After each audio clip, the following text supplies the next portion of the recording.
शिवसेना उद्धव बाळासाहेब ठाकरे पक्षाच्या वतीने वैराग येथील छत्रपती शिवाजी महाराज चौकात शेतकऱ्यांच्या विविध मागण्यांसाठी जोडे मारू आंदोलन करण्यात आले।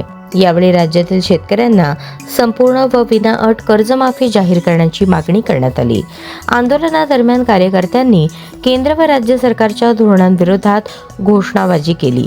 सध्या सुरू असलेल्या विधिमंडळ अधिवेशनात महाराष्ट्रातील शेतकऱ्यांसाठी विनाअट कर्जमाफीचा निर्णय जाहीर करावा अशी मागणी आंदोलकांनी केली।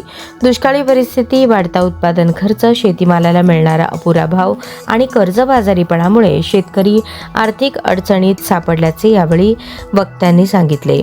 शेतकरी कर्जमाफीबाबत शासनाने सकारात्मक निर्णय न घेतल्यास व्यापक आंदोलन छेडण्यात येईल असा इशारा पदाधिकाऱ्यांनी दिला। विविध राजकीय पक्ष, शेतकरी संघटना आणि सामाजिक संघटनांच्या सहभागातून जिल्हाधिकारी कार्यालयावर मोर्चा काढण्याचाही इशारा यावेळी देण्यात आला। आंदोलनात काही लोकप्रतिनिधींविरोधात निषेध व्यक्त करण्यात आला। जनतेच्या प्रश्नांवर लोकप्रतिनिधींनी स्पष्ट भूमिका घ्यावी अशी मागणी आंदोलनकर्त्यांनी केली।